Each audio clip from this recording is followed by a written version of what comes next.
Lesson 3-1, solving equations with addition and subtraction. You learn to solve equations by using addition and subtraction. Let's take a look at a real-world example in the sport of football.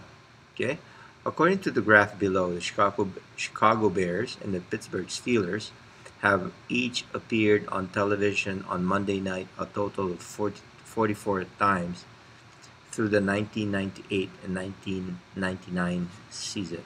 Okay, and this is a bar graph to show that. And in our bar graph, you have all the other teams. Okay, Miami Dolphins, Dallas, San Francisco, the Raiders, the Redskins, the Bears, and the Steelers. Okay, and it says that they have appeared a total of 44 times through the 1998-99 season. Okay, so uh, if during the next 5 seasons, each team appears an average of 2 times per season, the two teams would still have an equal number of appearances on television on Monday nights. That makes sense. Okay? And 44 equals 44 for both teams. So therefore, if we have 44 plus 5 times 2 and 44 plus 5 times 2, what does 5 times 2 represent? 2 appearances per season, okay, for 5 seasons, okay, and that's what 5 times 2 represents. They both have 44 games, okay, 44 appearances, and 5 times 2 is represented by 2 appearances per season for 5 seasons. Okay? So this example basically tells us that you multiply both sides by 10, it does not change, okay, the equation. So the example illustrates addition property of equality. We learned this last year, which simply states this. For any numbers a, b, and c, if a is equal to b, then a plus b plus c is equal to b plus c. So whatever you add to one side of the equation, you add to the other side, and it will not change the equation. Okay. Also notice that c can be positive, negative, or 0. So in the equation on the left below, c equals 5. Okay. Below, c equals 5. In the equation on the right, c equals negative 5. So this is what it's referring to right here, right there. So 18 plus 5, okay, you add 5 to 18, then you subtract 5 to 18. Okay, the equation does not change. If the same number is added to each side of the equation, then the result is called an equivalent equation. Equivalent equations are equations that have the same solution. Okay, another definition that should be in your notebook. Okay, so let's say you have y plus 7 equals 13. Okay, the solution to this equation is 6. We know that. Okay, so if we add 3 to both sides of the equation using the addition property of equality, okay, we end up with y plus 10 equals 16. The solution to this equation is still 6. So if you notice, y plus 7 equals 13 is an equivalent equation, okay, to y plus 10 equals 16 because they have the same solution, which is 6. Okay? More recall or review. Recall that the equation mat is a model of an equation. The sides of the mat represent sides of an equation. When you add counters to each side, the result is an equivalent equation as shown below. So we start off with this mat. Y plus 7 equals 3. You have y represented by the cup. 7 positive counters equals 3 positive counters. Okay? So here, if we have y plus 7 plus 5, which means we add 5 to the left side, okay? We also add 5 to the right side, okay? And those are these represent, okay, equivalent equations. To solve an equation means to isolate the variable having the coefficient of one side of the equation. Okay, so again, let's revisit coefficient. The meaning of coefficient is the number before the variable again. So to be able to solve an equation, it means to isolate the variable having a coefficient of 1 on one side of the equation. You can do this by using the addition property of equality. So we want to solve 23 plus t equals negative 16. Again, first thing you need to do is copy 23 plus t equals negative 16. And then we want to solve for t, meaning we need to isolate t with the coefficient of t being 1 only. So we subtract 23 to both sides to undo 23. And then now we have negative 16 plus negative 23, because 23 plus negative 23 will result in 0. So this one will result in 0. Okay.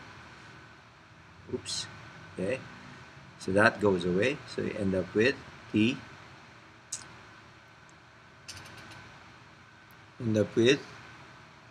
T is equal to negative 39, because you're adding 0 to t here.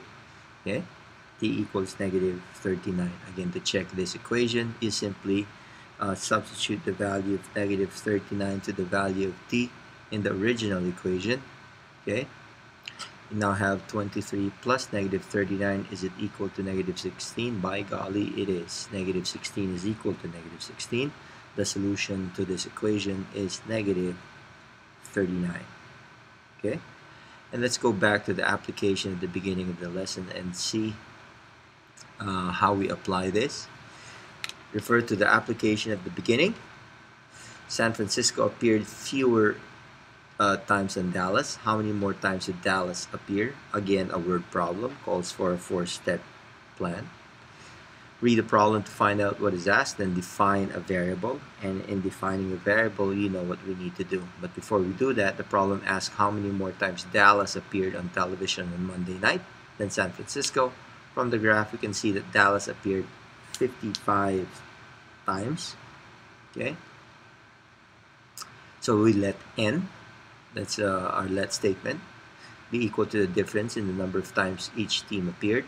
55 minus n, okay, the number of times 49ers appeared.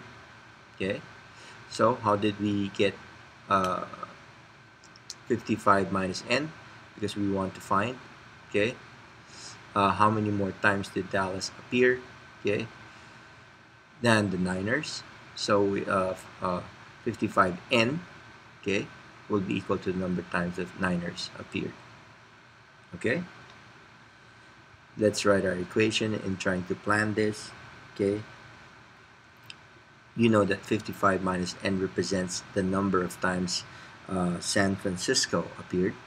Okay, from that chart we can see that San Francisco appeared 51 times, thus 55 minus n is equal to 51. And then we simply solve this. Okay, solve this equation by copying the problem 55 minus n equals 51.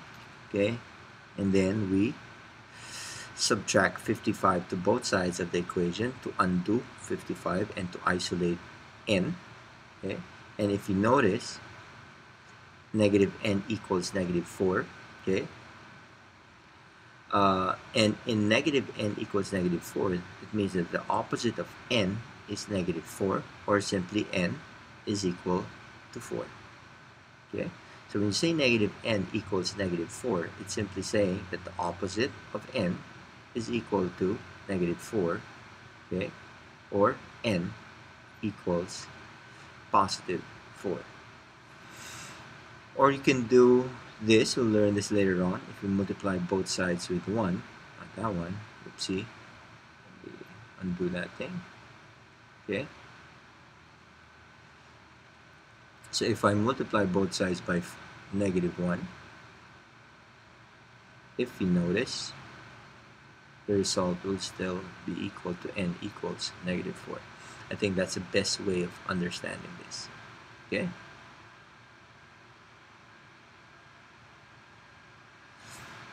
okay,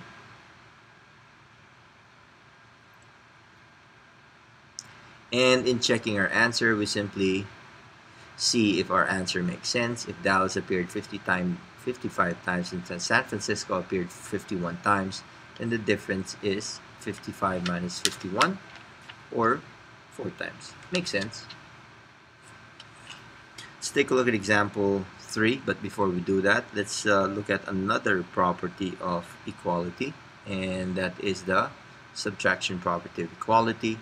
Okay, you may also use this to solve equations, and it simply states that for any numbers a, b, and c, if a equals b, then a minus b, c is equal to b minus c. Simply saying, whatever you subtract to one side of the inequality, okay, you need to subtract to the other side as well to make both equations remain the same, to have equivalent equations and for the equations to remain true.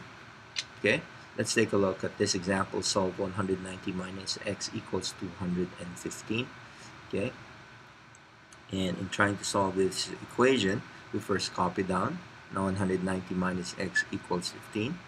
Okay, and then we subtract 190 to both sides. We want to undo 190, so we subtract 190 to both sides.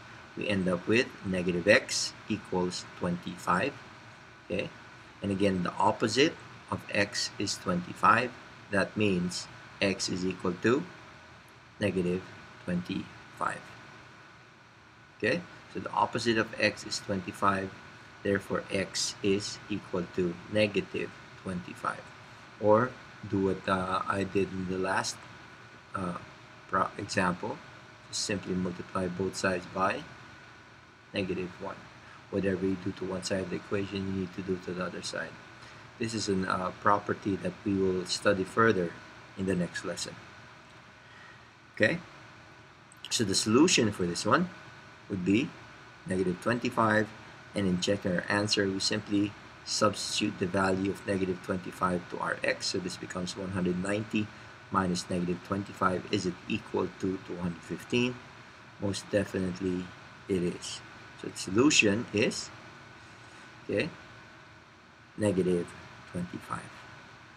The next example, most equations can be solved in two ways. Remember that subtracting a number is the same as adding its inverse. Okay, we learned this when we were subtracting integers. When you're subtracting a number, okay, it's the same thing as adding its inverse, or when you're subtracting, add its opposite. Okay, let's take a look at a plus 3 equals negative 9 in two ways. Let's take a look at method 1. A plus 3 equals negative 9. We subtract 3 to both sides according to the subtraction property of equality, and we end up with a equals negative 12. Again, checking our answer, very simple. Plug in negative 12 to a and see if it makes sense. Yes, it does. Okay, in method 2, we use the addition property of equality in method 2. And if we look at the, well, in method 1, we use the subtraction property of equality. I forgot to put that there. In method 2, we use the addition property of equality. And now we copy the same problem. A plus 3 equals negative 9. And then, using the addition property of equality, okay, we add its additive inverse. So the additive inverse of 3 is negative 3. We add that to both sides. If you notice, it's still the same. A equals negative 12. Okay? Next example, example number 5. Sometimes equations can be solved more easily if they are first rewritten in different form. We want to solve y equals y minus negative 3/7 equals negative 4/7. Okay, the equation, okay, this equation is equivalent to y plus 3/7 equals negative 4/7. Y, okay. So if you notice, y minus negative 3/7 is simply saying, remember what we discussed in the last example. When you're subtracting, you're adding its opposite. When you're subtracting, you're adding its additive inverse. Okay, so you want to add the additive inverse of negative 3/7, which is 3/7. Okay, that's what we got that from the definition of subtraction. Remember, we talked about this one. When you're subtracting 2 minus 1 equals 1, what you're actually doing is you're adding the additive inverse of 1, which is negative 1. And that's the same case here. Okay, so you have y plus 3/7 equals negative 4/7 from this equation. Okay, and from there we proceed in solving our equation.